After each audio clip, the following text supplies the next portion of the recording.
Good afternoon. I am Naomi Adams, and I'm excited to welcome you here all today to PRSA Chicago's session, Pursuing the Accreditation in Public Relations and PRSA Chicago or PRSA College of Fellows webinar.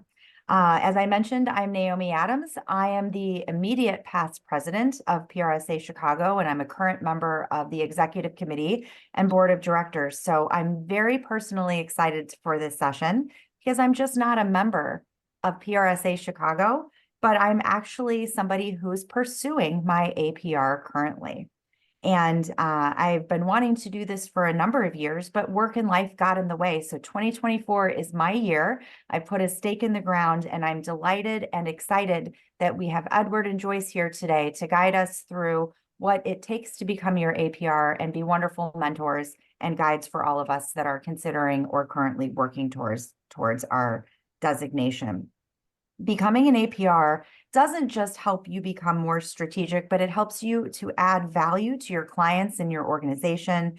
It gives you that framework to think about your projects through goals, objectives, strategies, not just tactics. And it gives you the tools and the framework to build a true communications plan that leverages research, planning, before moving into implementation and execution. And most importantly, it certifies your expertise, your professionalism, and excellence and mastery of the PR principles and discipline. So once you've received your APR, you can continue your growth and development as part of PRSA as a PRSA fellow. Being named a fellow is the pinnacle of leadership in the PR profession, but it also involves rigorous screening and peer review. It's not just a career achievement, although it very much is. It also conveys great responsibility for ongoing leadership around integrity and purpose, and it's a way to lead and give back to our profession. And I'm thrilled that our chapter has a number of APRs and also fellows in our midst. We have two of them here today. And I get to introduce you to two of my favorite people and long-term members of PRSA Chicago. First, Edward Burry, APR, is a modern strategic communicator. Edward has more than 40 years of experience within public relations, marketing, and journalism. He is currently the Public Information Coordinator for the Urban Transportation Center, a research unit within the College of Urban Planning and Public Affairs at the University of Illinois, Chicago. Edward has been a member of PRSA Chicago for over 20 years, and he's been an active mentor for many APR candidates, including myself and many of others that have gone through the program. And he's also served on the Universal Accreditation Board for 5 years, from 2025 to 2010. Edward earned his accreditation nearly 20 years ago in July of 2004, and he was, fun fact, the first member of the PRSA Chicago chapter to earn accreditation under the concurrent computer-based examination process. I'm also thrilled and delighted to introduce you to Joyce Lofstrom, APR and fellow PRSA. Joyce is a health sector strategic communications professional with more than 40 years of expertise in the health sector. And she founded her own firm in 2018, Joyce Lofstrom and Associates. It's a public relations and communications consulting business. Prior, Joyce has guided staff and clients at organizations including HIMSS, the National Cattlemen's Beef Association, and Farmland Foods. She's not just a PR professional. She also spent time in journalism and spent several years as a newspaper food editor and restaurant critic. So it goes without saying that Joyce has exceptionally good taste. She has also been a long-term member, not just of PRSA Chicago, but PRSA at large. She first became a member of a chapter in her hometown of Kansas City in the 90s, and then joined the Chicago PRSA chapter in the early 2000s. She earned her fellowship designation last year in 2003. And she has been an APR since the mid-1990s. Joyce is both a champion and coach for PR professionals. She serves currently on the PRSA board alongside me and our other board members, and is currently co-chair of the communications committee. And throughout her career, She has held number of roles and designations within PRSA. She is a member of the Board of Ethics and Professional Standards, the Health Academy, the Independent Practitioner Alliance, and was formerly served on the National PRSA Board of Directors. So we're excited to hear from Joyce and Edward here in a few minutes, but really quickly, a few housekeeping elements. First, please use the chat for your questions. You can certainly drop those in throughout the presentation, or you can wait until the end. We'll be keeping tabs on those questions, and we'll open it up for Edward and Joyce to answer those at the end. Secondly, this session is being recorded. You should have all seen the button pop up when you logged in, but it will be put on the PRSA Chicago website and can be accessed by members following this session. So thank you again so much for joining us. I'm thrilled and excited about the session today. And without further ado, we'll stay on mute and turn it over to Edward to really dig in today. Thank you all for coming. Well, thank you, Naomi, and thanks to all who are joining us today for this presentation. Let me move to the next slide, please. This is one thing that's not stated here is that April is PRSA Accreditation Month. But from my perspective, any month could be a good month to start moving forward with the APR. As Naomi pointed out, I earned mine quite a bit ago, and I'll come back to that a few slides down. But the accredited and public relations credential is the industry standard. It's been around for 60 years. And the thing that I try to stress with people moving forward with accreditation is that it is a challenge. It is something that those of us who take the profession and strategic communications effectively are willing to take on that challenge. It is not easy, but anything worth it in life and in your career should not be easy. Let's move on to the next slide, please. The process to proceed with accreditation, it is open to members who have at least 5 years of experience, but that's just kind of a general yardstick. Some people may need more years of experience to really move to be in this position to move forward with accreditation because, and I'll get to this shortly, is that one of the key aspects of the APR process is that along with completing your panel presentation and completing the exam, you have to demonstrate that you've been involved in a strategic aspect of the profession that had a program that began with defining an opportunity or a threat and moved forward with research and implementation and measurement. Those are things that some people may not have reached after 5 years. It is a four-part process.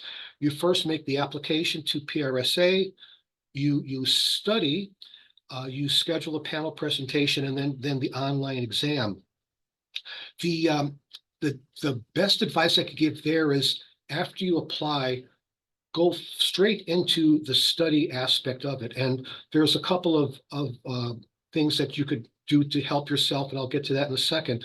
But really study and move forward before you move on to that panel presentation, because once you complete that and you are accepted, you have 1 year to move forward with the exam. So apply, study, make that a good percentage of your time, a good 6 months or more, then consider the panel presentation before you schedule the exam.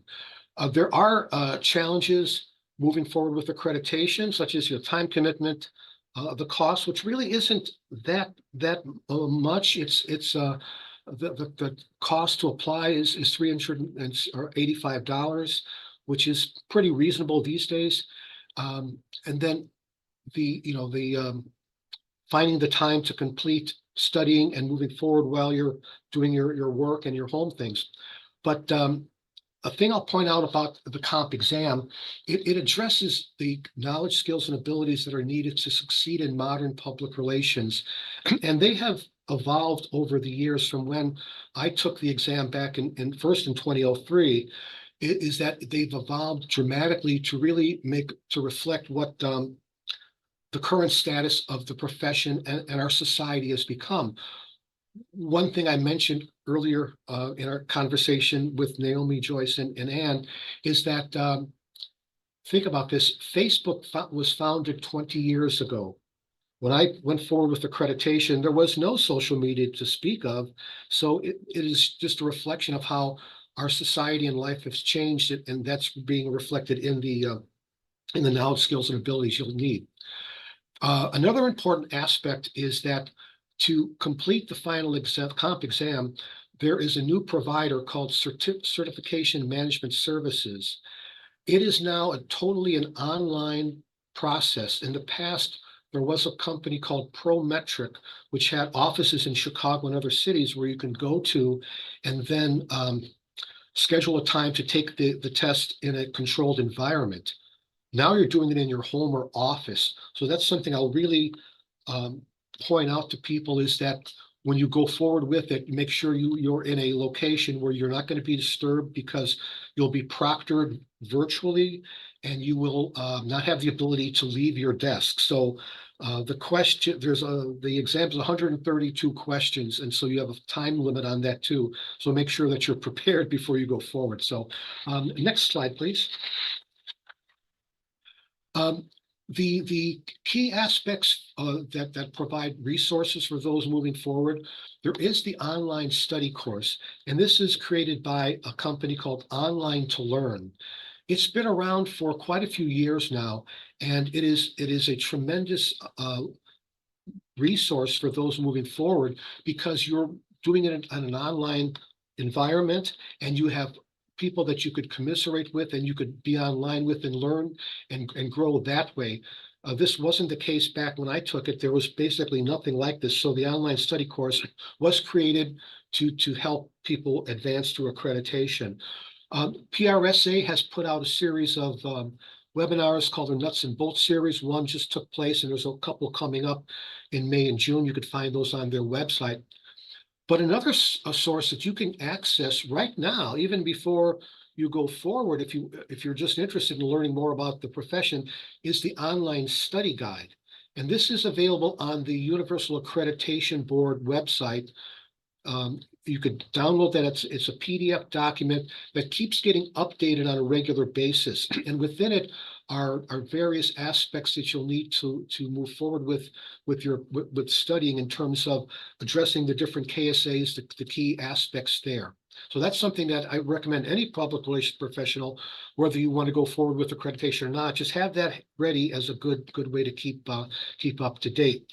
And the other aspect is what we're doing here today, is getting support from members here of the chapter of APRs, and those of us who have completed the process. We're here to help those who want to move forward. Next slide, please. I took some statistics off the Universal Accreditation website to give you an idea as to the some of the applications, panel presentations passed, and so forth over the last 10 or so years. And you can see that there, between 2019 and 2020, when the pandemic changed our lives, that there was a relatively significant decline in computer exams and number of people who have passed. That's certainly understandable. But I could point out that there was a member of our chapter who did earn accreditation, who told me that because of the pandemic, he did not have to commute to the office every day. So that time he saved not commuting gave him the time to help schedule his studies and sit for the online exam. So that is something that maybe those of us who are not still commuting on a regular basis could take to heart. Next slide, please. The statistics we just saw show that 1,550 people earned accreditation from 2014 to 2023. 2,142 took the exam, which means a passing percentage of 73%, which I think is pretty significant. I checked with PRSA National to find out the number of members from our chapter who earned accreditation over that time period. And 19 have earned accreditation since the comp exam was debuted. And I believe, as Naomi mentioned, I was the first, so I'm very proud of that. The next slide, please. As I mentioned earlier, I'd like to share just a personal thought about earning accreditation. I took the first comp exam in July, I believe, of 2023. It was the first time it was offered. I had completed my panel presentation. It was held in person at the office where I was working, and I was approved to move forward.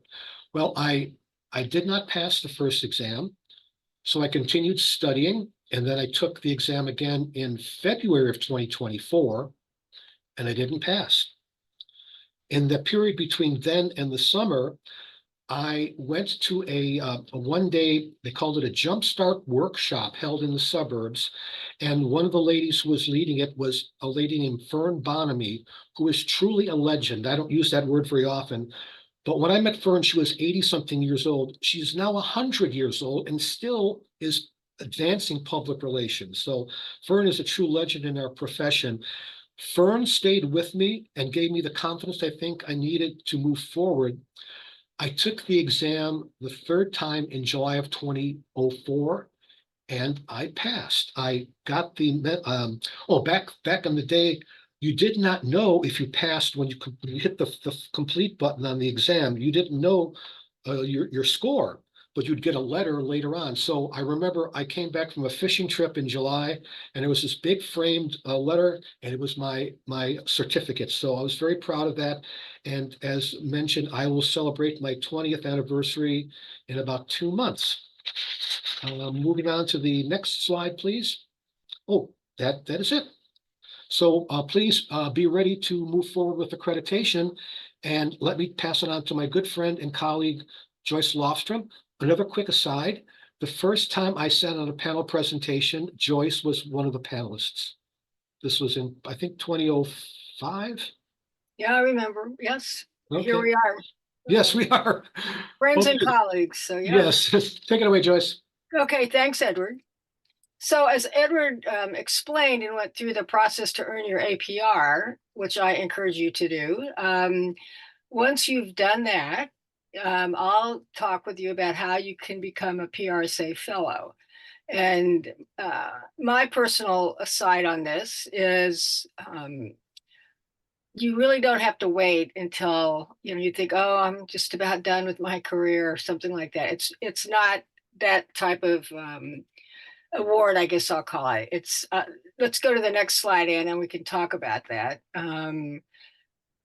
The history of the College of Fellows, you have to be an APR to apply. You have to be a PRSA member. It was established in 1989, and right now there's 700 plus members of PRSA who are fellows. And I'm going to talk a little bit about why you might want to consider this, and also some notable fellows within our chapter in Chicago. So the next slide.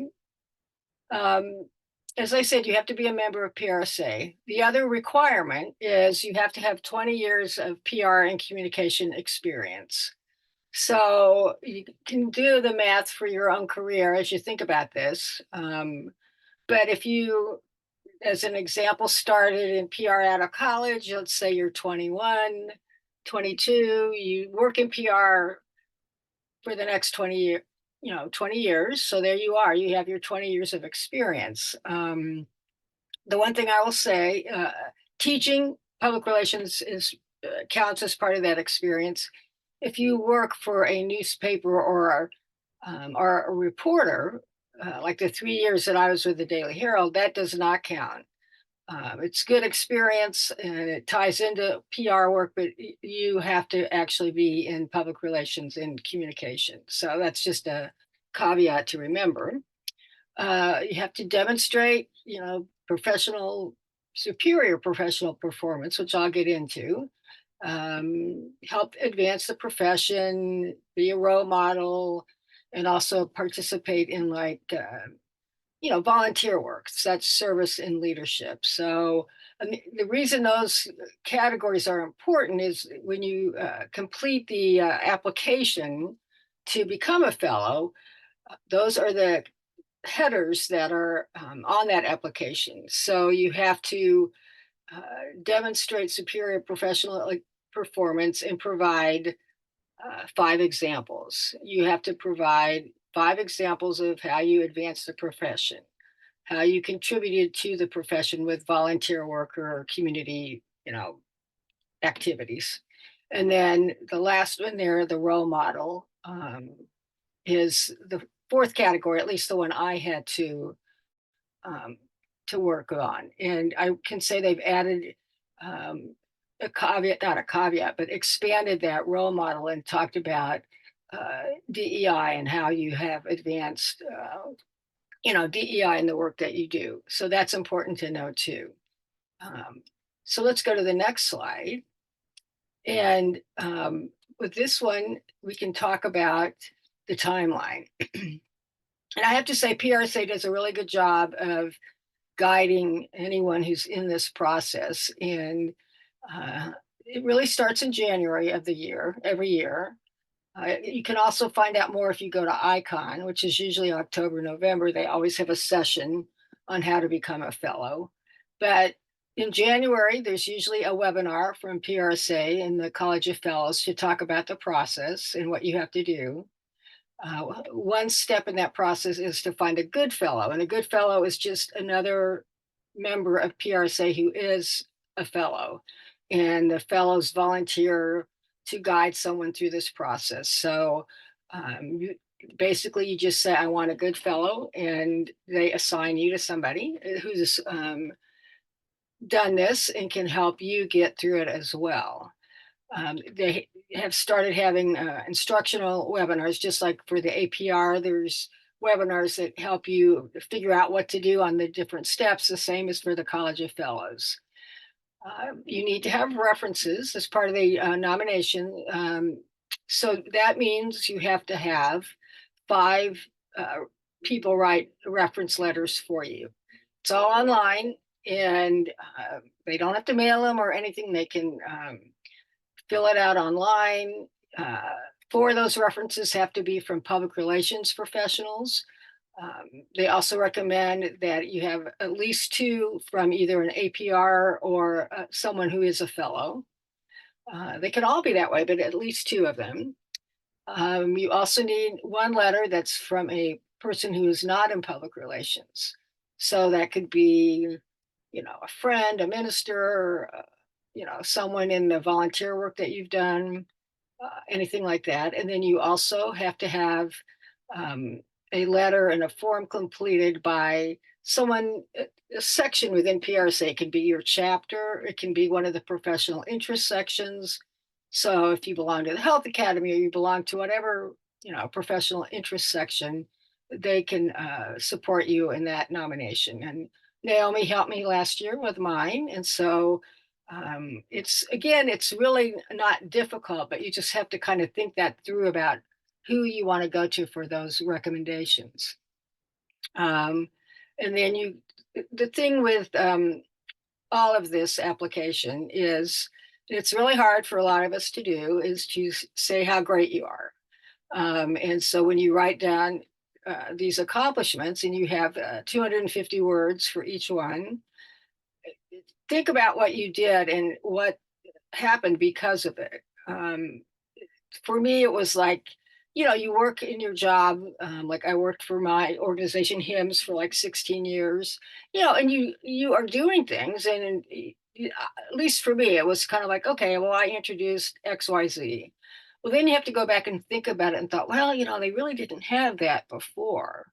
So the writing is, introduce the first online media registration or whatever it was. And so it just takes some time to kind of recognize what you have done and write these accomplishments in that way. And that's where your good fellow will help.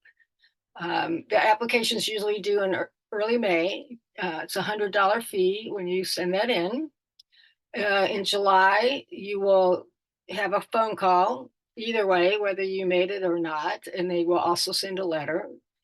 And then the October ceremony is before ICON, and it's a very nice evening, and you can go and you are officially recognized, and it's just a celebration of becoming a fellow. So it's pretty straightforward. It takes time, but I also want to say don't discount what you've done. And don't wait until the end of your career. I mean, I really did not understand that you could do it sooner. I mean, I guess I also didn't think I had done enough. And that's where you have to evaluate your resume and, look at everything that you have done in PR to see if you're ready to do it. But I think you will after 20 years of experience. Next slide is just a photo of the event last year that I went to. And you can see our current chapter president, Kai Ip, right there. And there's Mark, who became a fellow that last year with me and me. And then we have Donnell next to me, who's the incoming chair of the Fellows Committee. And then the final person on the end was the current PRSA president at the time at this reception. So it was really just a nice event and something to look forward to if you go through this process. Next slide. So why do you want to be a fellow? And I think that's a question that you have to answer on your own. Everybody has a different reason. I've listed, a few there that might be important to you. For me, becoming an APR and a fellow, it's very personal. I thought it was really important to do it. I really believed in the profession of public relations. I wanted to earn the designations. So I did. And mentorship is a big element of both the APR and being a fellow. That's something that the College of Fellows focuses on very much is how can we mentor students or others in the profession. I like to get involved with PRSA, and this has opened a new community to me, ways to give back or just, work with the College of Fellows on different activities. I've learned a lot. I have always felt that being involved in PRSA and the Health Academy and all the different things that I've done, you learn a lot. Plus, it's fun. I mean, if you're not having fun, don't do it, is what I think. But I think you will have fun. And you'll probably find other reasons why you might want to do it as well. The next slide will show you who in our chapter, who in Illinois are fellows. So we have, I think it was about 8, if I remember. Yeah. So you can see the people there within PRSA Chicago who have earned the fellow designation and the APR designation. So you may know some of them, but it's just kind of a look at who's there with being a fellow.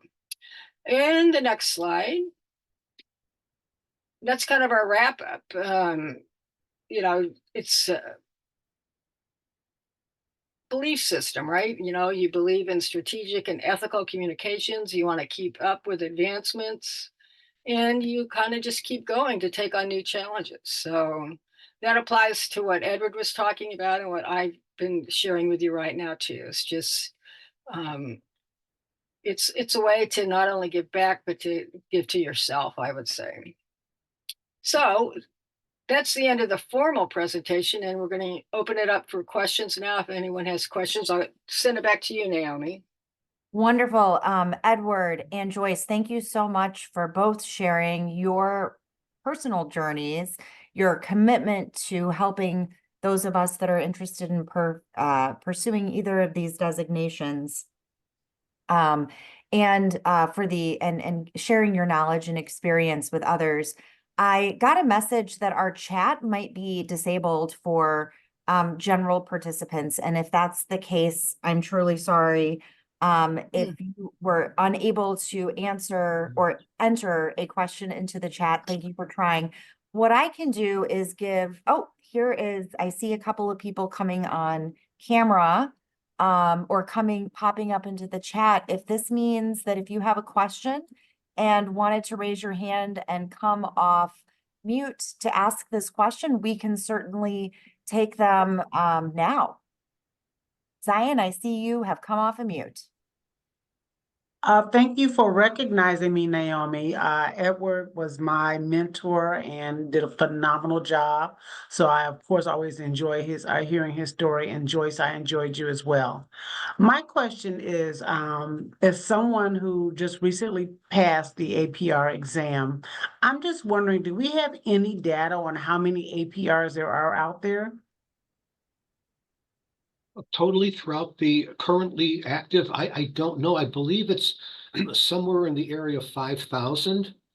The number certainly fluctuates based Mhm. upon new people joining, and then some members apparently let their APR lapse because they either don't want to move forward with it or get out of the profession. But that's an Mhm. excellent question to determine over 60 years how many people have gone through the process. Right. Thank you. You're welcome. Yeah, that's a great question. And I know that we have a good number of APRs that are within the greater Chicagoland area as well, too. Edward, do you have a ballpark idea of how many folks we might currently have? I think it's close to 50. Oh, that's good. Yeah. Mhm. That's really fantastic, and also just goes to show that it is a process, but it is certainly very attainable, especially with the network of support and fellow APRs and those that have gone before as well, and then mentors and experts like Edward and Joyce who have gone through that and are willing to offer their mentorship and expertise to those of us going through the process. I would say, if I can just chime in again, that the mentorship is critical. I mean, I did the online course, I did the study guide, but it wasn't until my mentors stepped in that I was able to have the confidence and I feel like the skills really to sit for the panel as well as to pass the test. Thank you for sharing that, Zion. Is there Sure. anything else that you wanted to share with other attendees since you've recently gone through the process? I agree. I'm working on the online study class. I found that the study guide has been helpful, but I know that's just the tip of the iceberg. I'm just kind of re-immersing myself in it. Are there any Right. other tips and tricks you might have? So I started my process in 21 and I passed the test in 20, no, I passed the test in 24. I passed the panel at the end of 23, thanks to Edward pulling together a panel for me right over Christmas. What I would say is I think that the real work is in the panel, preparing your presentation, really studying it, really going over the strategy, really coming back with the language. That was for me, that was the real test for me, was the panel. And by the time I got through the panel, I was able to study for the test pretty efficiently, but it's all scenario based. So it's not facts and figures. It's how are you going to use those facts and figures in real life scenarios. I think that is such a great point, and I've heard that from others as well, that this is if you were great at memorization, this is not going to be that. It's a lot of Mhm. applying what you've learned and scenario based. The other thing, and this is what I'm currently working on, I don't know if anyone can see it here, I guess maybe not, but it is the examination for accreditation and public relations panel presentation questionnaire. I am currently tackling a couple of questions every couple of days here. I'm trying to chunk it out and sort of piecemeal get through. And then when I've gotten through my answers, that's going to be sort of my trigger to reach out to Edward and check in with him and get some where I go next. And Okay. Ah, recognizing that it's a lot to do, but if you're chunking it out and kind of taking it step by step, and then if you get stuck or have questions, know that there are others to help guide you. So Zion or Edward or Joyce, any other thoughts on, am I doing it right? Or is this the right order of operations for people like me that are digging back into the process? Well, yes, first, Zion, thank you for the kind words. It was tremendous to work with you and so proud that you moved forward and earned accreditation. thank The you. thing about the preparing for the panel presentation is that this is one aspect of the accreditation process that can't be judged on a computer. We still have to be able to communicate effectively in front of human beings, even if it's done this way electronically or in person. So that is something I think very critical. And I think back to when I served on the UAB, we would wonder why people who would go forward with accreditation get to the point where they were approved to go forward, and then they would stop because they were intimidated by a panel presentation. Think Mhm. about that. You're speaking in front of 3 people in a controlled environment. We're controlling what the general conversation is. From my perspective is if you cannot feel comfortable doing that, then you need to step back and rethink it, because accreditation really judges the person on all aspects of communication, interpersonal and otherwise. And so that's something that should be kept to the forefront, is that the panel presentation is different for everyone, but the parameters need to be the same. You're going to be responding to the aspect of the questionnaire where you're describing your involvement in a strategic public relations program where you played a major role. You did not have to be the sole proprietor of that work, but you had to play a major role in it, and it had to address that you defined the threat or opportunity, you conducted research, you moved forward, you showed results. And then if, for example, and this is certainly realistic, is that in many cases, the client or the company may not provide you with the financial or human resources to move forward in the way you would like to do. And your questionnaire point out, if I had the approval, here's what I would have done. They want to see the best case scenario if it was a perfect world. I love that, Edward. And that was actually something that gave me a little bit pause early on, before life got messy and busy again, because I thought, oh my goodness, what I love about thinking about the APR approach is that you really have to do it from soup to nuts, really be thinking about it, starting with your research, thinking about your publics, right?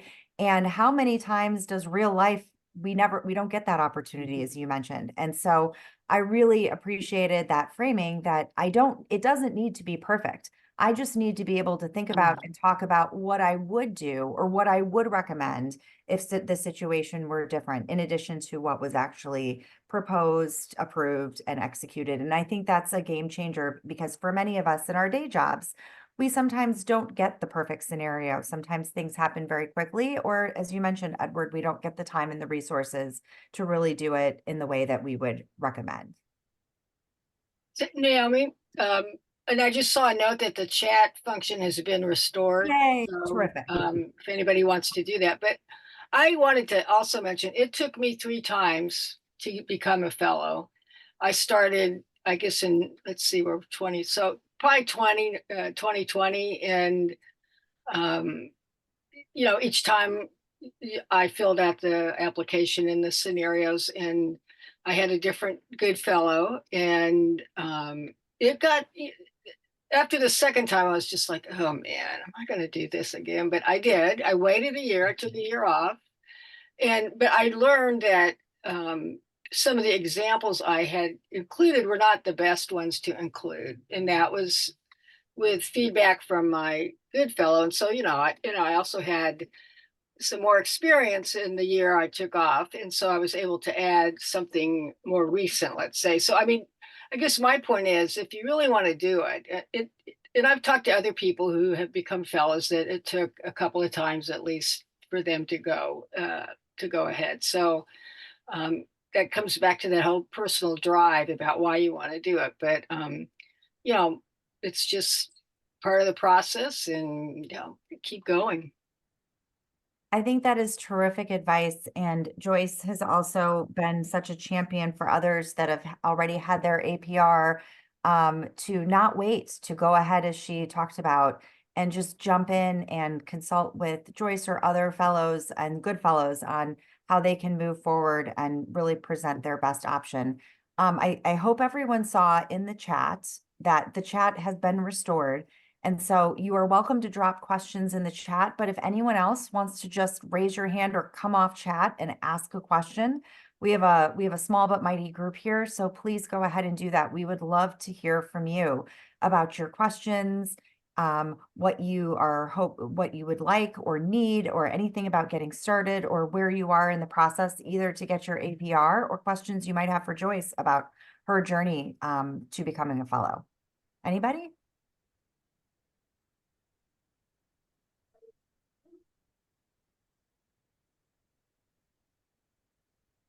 No? Okay, well, we can sort of keep discussing amongst ourselves. Edward, are there any other tips or tricks that you've heard or that you would recommend that you have just heard from people that have gone through this process, like a couple of 2, 3 things that they always come to you and ask, or they always have a concern about or a question, or they say at the end of it, hey, that wasn't that bad. I wish I would have known that going in. Are there any tips or tricks or just things to share with the group based on those experiences? A couple things that come to mind involve the panel presentation as to the structure of what you're presenting, because you're generally going to prepare a PowerPoint presentation that should somewhat summarize the aspect of your questionnaire that encompasses the project that you're going to be talking about. So what I'll advise them to do is to summarize the project a bit and then show results, whether it's media relations results or improvement in awareness or acceptance or something like that, along with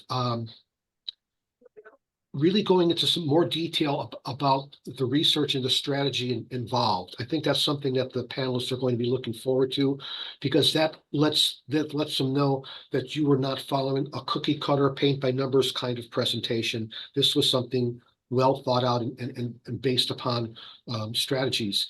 And then advise the person doing on the panel presentation that don't feel intimidated if a question is posed while you're presenting. It's not there to try to embarrass you or to trip you up, but just to see how you would respond effectively, given the fact that it's not a speech, it's a conversation. And so I always try to let them know that think of some questions they may ask. I could share one scenario where I was on a panel and the person presenting delivered a presentation, and I asked why media relations wasn't involved, and the panelist or the candidate gave a very, very astute response as to why. So I think that's something to keep in mind, and that's something I think we should all do as effective public relations strategists, is to anticipate threats to our organizations. As a candidate going forward, it is something you need to anticipate questions that may be forthcoming based upon what you're presenting.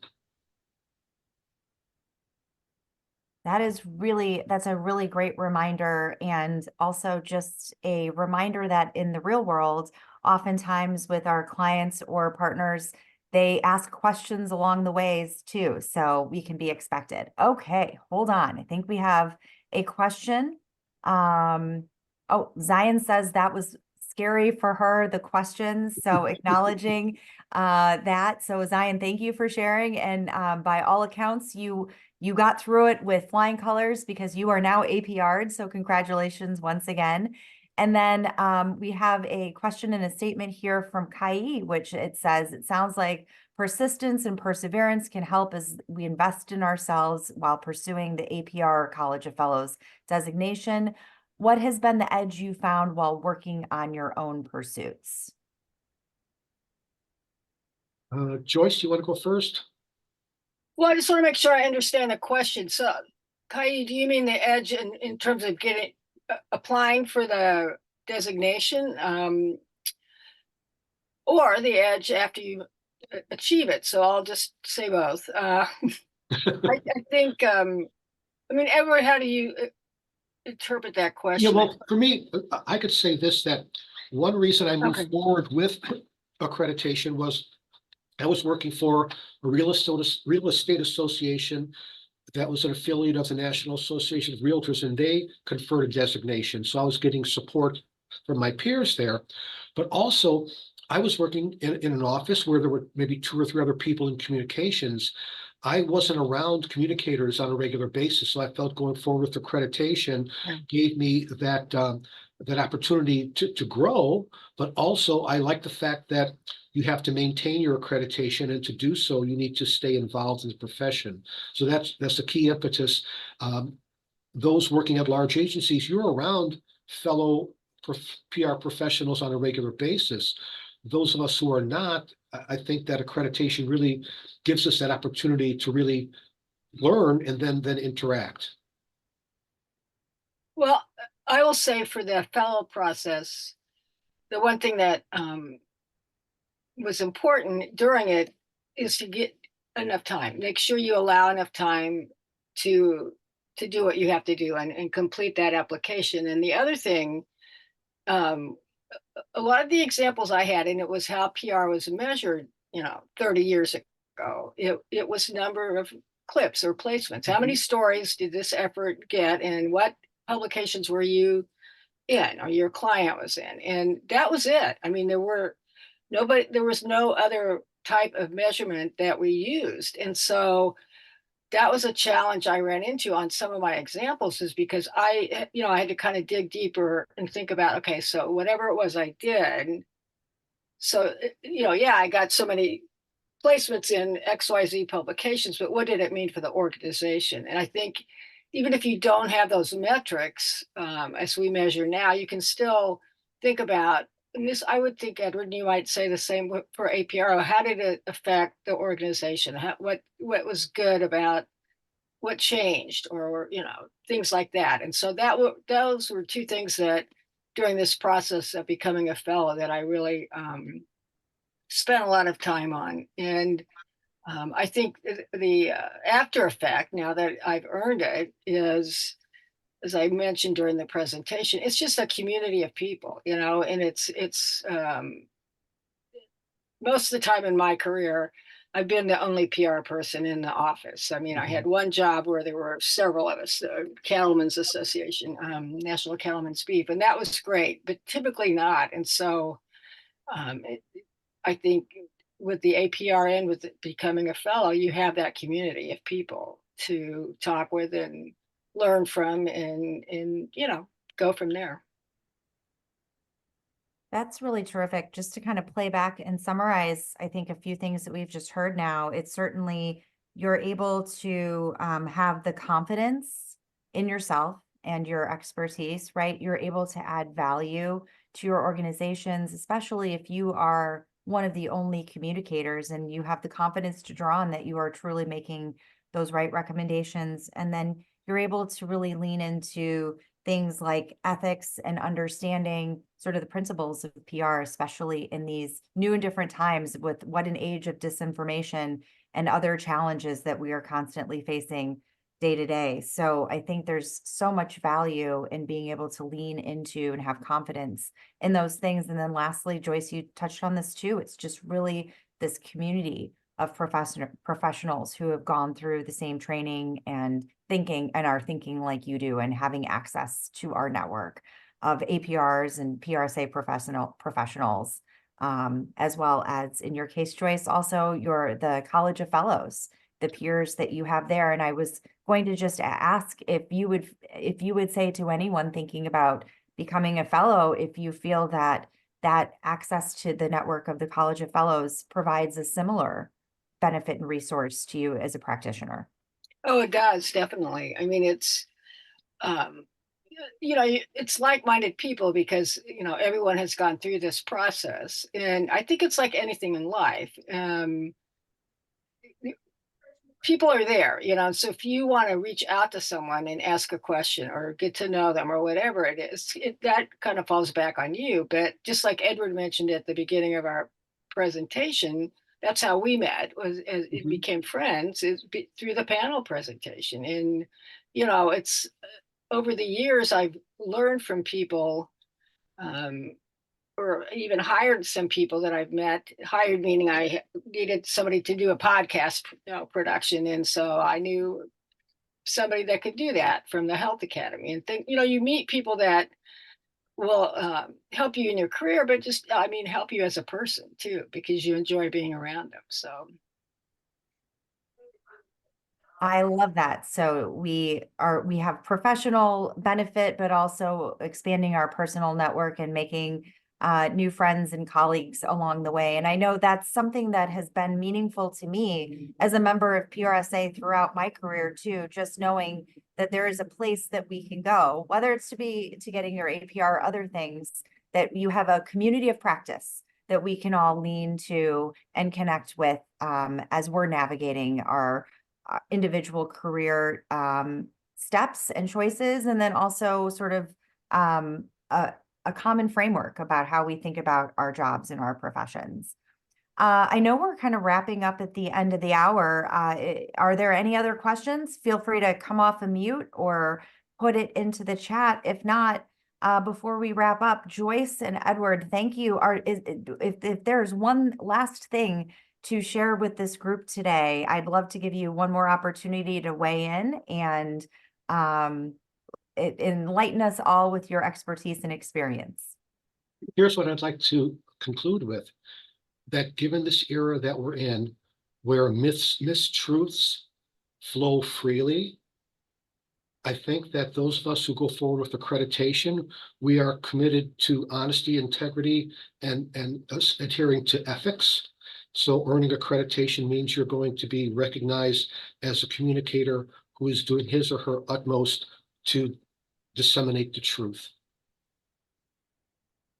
Well I said. will echo what Edward said. And just you build on that when you become a fellow. And I also will say, don't wait. I mean,